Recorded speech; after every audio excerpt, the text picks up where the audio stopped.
예, 뭐 그렇게 보면 이제 지금까지 드렸던 말씀이 다 역학이라는 거, 역의 원리라는 것은 하나부터 열까지에 대한 그런 이해를 바탕으로 한다. 그리고 하나부터 열이라는 것이 태초에 시원의 문명으로부터 거슬러 근원적인 지혜와 지식의 어떤 기본 개념, 기본 바탕이 되는 것은 하나에서 열이라는 수가 담고 있는 의미들이다. 그 수로 이 우주와 세계와 인간을 해석하는 것. 그것이 그러한 것이 계승되어져 와서 그러한 어떤 글쎄요 제 생각이지만 그런 고대의 어떤 지혜라고 할까 오래된 지식이라고 할까 이런 것들이 현재까지 살아서 그 형태 그대로 살아서 움직이는 학문은 물론 이제 카발라나 여러 가지 서양의 비의 전승들도 있지만 가장 온전한 형태로 살아 움직이는 것은 역이 아닌가 역의 전통이 아닌가 싶은 개인적인 생각이 있어요. 확실히 그런 개인적인 약간 믿음 같은 게 있습니다. 저는 오래 하다 보니 그런 생각이 들고요. 대충 뭐 하나부터 열까지 쭉 이렇게 훑어봤는데 이제 이 하나부터 열까지 쭉 이것들로 이루어진 하나의 그 완결적인 기호 체계라고 하면 갑자를 들 수 있죠. 우리가 흔히 육식갑자라고 하는 갑자를 측정인 점유하는 그 갑자를 들 수 있어요.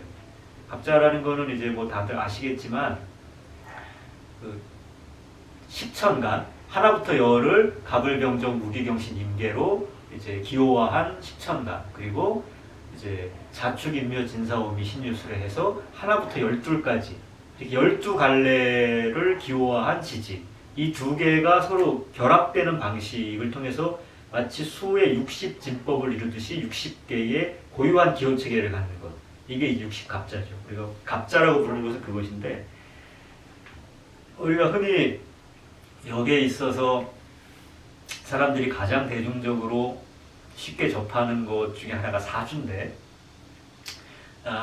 명리학이라고 이제 학문적 용어는 명리학이라고 하지만 통상 그냥 우리가 사주팔자라고 하잖아요.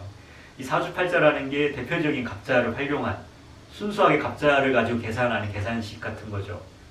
그래서 그 팔자라는 거, 사주라는 건 천간과 지지가 결합된 그 결합 체계가 4개가 들어가고 그 결합 체계 안에 각각 천간의 글자와 지지의 글자가 위아래 상하로 배치되니까 총 글자는 8개다. 그래서 사주팔자다 라고 얘기하는 굉장히 아주 정직한 이름이죠. 사주팔자는.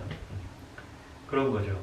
이 사주팔자를 보니까 하면 뭐 사람들이 사주팔자 워낙 많이 보고 이야기를 많이 하니까 잘 아신다고 생각하지만 그래서 뭐 연월일시에 해당하는 그 갑자를 배치하는 겁니다 정도는 거의 상식처럼 사람들이 이해를 하는데 그런데 사실 갑자라는 건 시간의 운동 방식을 보여주는 거거든요. 그러니까 아까 오륙운동 말씀을 드렸을 때 오륙운동은 착종한다, 서로 어긋난다, 어긋나면서 최초의 시간을 우리가 자각하는 순간이다. 그리고 변화의 방향성이 바뀌는 순간이다. 그 변화의 방향성이 바뀜으로 해서 우리가 자각할 수 있는 시간의 변화라는 것들이 발생한다. 이런 말씀을 드렸어요. 그리고 그것들의 변화를 포착하기 위해서 오륙운동에 음향을 배치하는 것. 다시 말해서 오륙운동이 오륙이라는 그 운동 체계가 끊임없이 변화하는 모습을 포착하려면 각각의 오륙운동을 음향운동으로 바꿔줘야 되니까 음향이라는 상대성 운동으로 바꿔주면 양쪽 다 5, 6에 곱하기 곱하기가 들어가서 10천간 12지에 12 운동이 되는 게 그리고 12 운동이 서로 이렇게 쉬지 않고 변화 갈아들면서 결합하는 방식 소위 착종하는 방식이 최종 결과물이 60갑자예요. 60갑자는 생각보다 되게 단순하게 그냥 그거 그냥 쭉 흐름이야. 그래서 1년에 한 갑자씩 배치하면 60년마다 바꿔서 돌아가서 사람은 환갑잔치 하듯이 계속 갑자가 돌아 또 더 예전에는 저거 봐라 동양 애들은 저렇게 시간 단위가 60년 단위로 계속 반복한다고 하니까 쟤네들은 발전하는 사관이 없어 역사관이 쟤네들의 시간관은 항상 순환론이야 라는 오해를 불러일으키기도 했던 거예요. 그리고 옛날 사서 같은 거 보면 그러잖아요. 뭐 강희 몇 년 뭐 신축년에 근데 올해가 보면 2021년 신축년 그건 뭐야? 이것도 신축 이것도 신축 얘네들은 이렇게 순환해서 도는구나 이걸 틀을 벗어나지 못하네 이렇게 생각하는 거죠. 그런 식으로 되게 겉으로 보고 쉽게 판단하는 거죠. 순환론 쪽이다. 근데 순환론은 순환론이지만 그런 방식의 순환론이라고 볼 수는 당연히 없죠.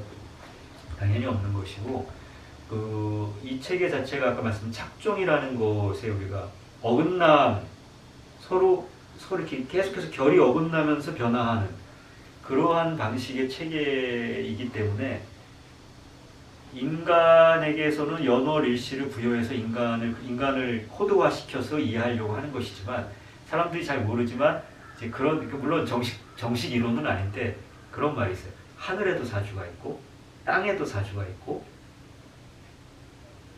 해에도 사주가 있고 달에게도 사주가 있다. 실제로도 그 사주를 만들어 써요. 그런 게 있어요. 일반적으로 잘 모르시는 분들이 많은데, 근데 중요한 얘기는 이게 어떻게 이런 사고가 가능하냐라는 거죠. 근데 인간에게 사주를 부여하는 것은 그 사람이 태어난 그 순간의 사주를 보는 거거든요.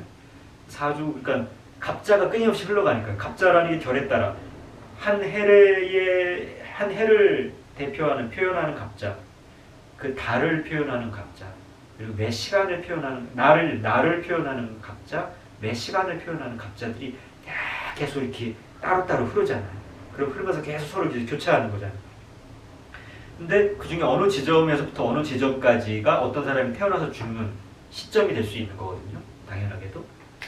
무슨 얘기냐면 생장 소멸의 운동을 계속 반복하면서 어느 시점부터 어느 시점까지 특정한 시점에 특정한 갑자를 우리가 발견하거나 찾아낼 수 있는 것처럼 우리가 생각하는 인간의 세계가 우리가 세계로 받아들이는 이 우주를 받아들이는 천지자연도 사실 끊임없이 생장 소멸을 하고 있을 거잖아요. 당연하게도. 역학의 원리는 당연히 거기서 출발하죠. 이것이 작은 단위에서의 생멸운동도 하지만 음양운동은 큰 단위에서의 음양운동도 합니다.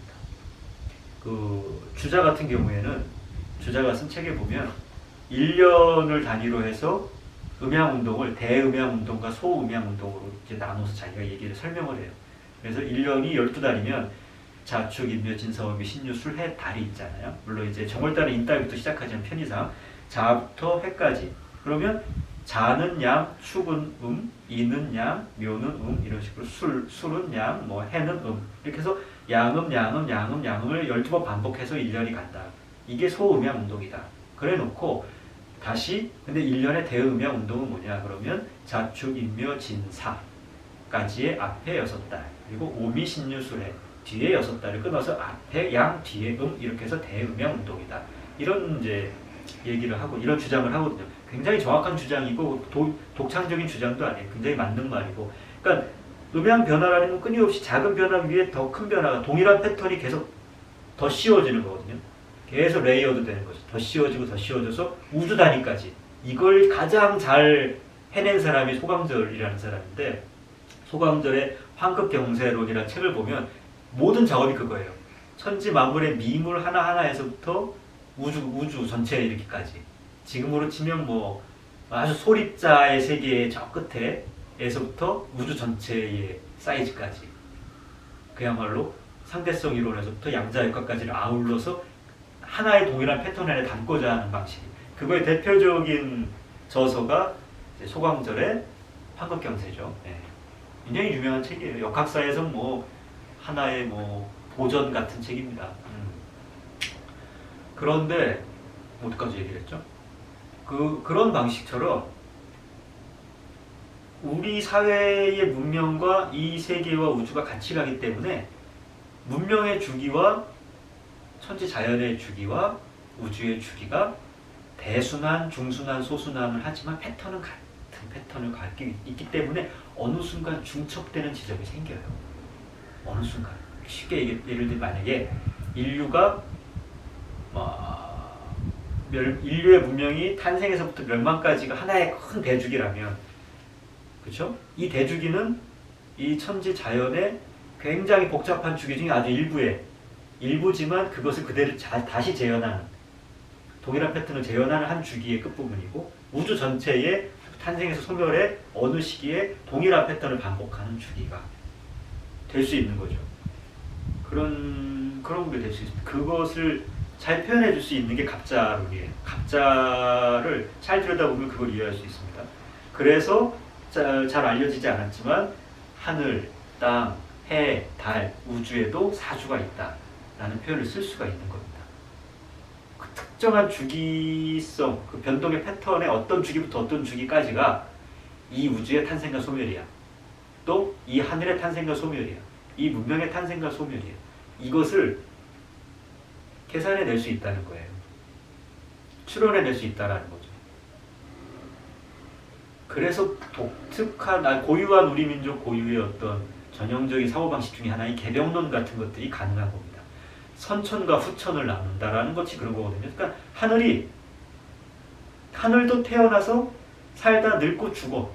그럼 새 하늘이 태어나. 새 하늘에 살다가 번성하고 또 쇠퇴하고 소멸해. 그럼 다음 하늘이 태어나. 사람하고 다를 게 하나도 없다. 우주나 사람이나 나고 죽는 건 같다. 그렇기 때문에 거기에도 사주가 있다. 우리가 살고 있는 이 세계의 사주는 과연 뭘까? 이럴 것이다. 그렇지 않느냐? 왜냐하면 갑자운동이라는 건 이런 방식으로 운동을 하는데, 그래서 뭐 여기서부터 여기까지, 그래서 굉장히 많은 사람들이 역학을 하는 사람들, 특히 조선 땅에서 역학을 하다가 그 새로운 역을 찾고자 했던 사람들, 대표적인 정역 운동 같은 게 있는데, 그들이 새 하늘 새 땅이 열리는 시점에 사주가 무엇이다 이렇게 계산을 해갖고 그런 걸 막 서로 간에 내가 맞다 네가 맞다 하는 얘기까지 있어요. 그 세계에서 굉장히 유명한 논쟁이지만 일반적으로는 뭐 잘 알려지지도 않고 뭐 관심도 없는 얘기긴 하겠지만, 일반적인 역학하는 사람들도 잘 모르는 얘기긴 한데, 그것이 근데 중요한 것은 그것이 가능하다라는 것은 이 소위 말하면 천간지지론, 갑자론, 이 오륙운동의 변화운동론이라는 것이 그런 것까지도 생각하게 하고 그런 걸 꿈꾸게 하고 계산하게 한다. 또 역학의 분명한 하나의 근본 원리 안에 그런 것들이 함장되어 있기 때문에 그럴 수 있다. 어떤 사람들한테는 그것이 새로운 시대나 새로운 문명을 여는 어떤 코드 같은, 어떤 비밀 같은 그런 역할을 하기도 하고 뭐 그런 거죠. 참고 제 개인적인 사견이지만 우리 한국의 조선의 역학사에서 정말 중요하고 정말 대단한 인물이라고 할 수 있는 사람이 저는 다산 정약용 선생이라고 생각하는데요. 그분의 그런 역학에 관한 저서는 정말 주자의 공을 넘어설지 않을까 싶을 정도로 대단한 그런 저서를 남기시고 연구를 하셨는데, 그분조차도 그 지점까지 가지는 못했어요. 그 지점을 가기 위한 길을 닦아 놓으셨지. 후대에 이제 일부 김항이라는 분이 아주 편린적으로 그리고 아주 추상적이랄까 띄엄띄엄하게 그 얘기를 하셨죠. 본인은 뭐 그거를 보셨다고 생각하는데, 이제 그 당시에 조선 말의 상황이 모든 것이 다 이제 계병론으로 다 이렇게 용광로처럼 밀려들던 때니까요. 역도 마찬가지고. 그런데 이제 지금에 와서 보면 150여 년 세월이 흘러서 지금에 와서 보면 여전히 유효한 지점이 있다라는 게 이제 제 생각입니다. 여전히 유효한 지점이 있고, 그것은 왜 그러냐면 애초에 제가 앞에서 누누이 설명을 드렸듯이 하나부터 열까지를 끊임없이 담아내고 의미를 찾아내고 해석해내고 하는 과정에서 어긋나지 않아요. 그 노력의, 그 원초적인 노력의 연장선상이 그런 부분들이 있기 때문이죠. 그래서 우리는 재미로 많이 보지만 사주 하나를 본다 해도 사실 사주 하나를 보기 위한 그 근본 원리라는 건 그렇게 녹록지 않은 어떤 그 오랜 지혜와 오랜 정성과 노력이 만들어낸 결과물이다라는 그거를 생각을 하셔야 됩니다. 여기까지 하죠.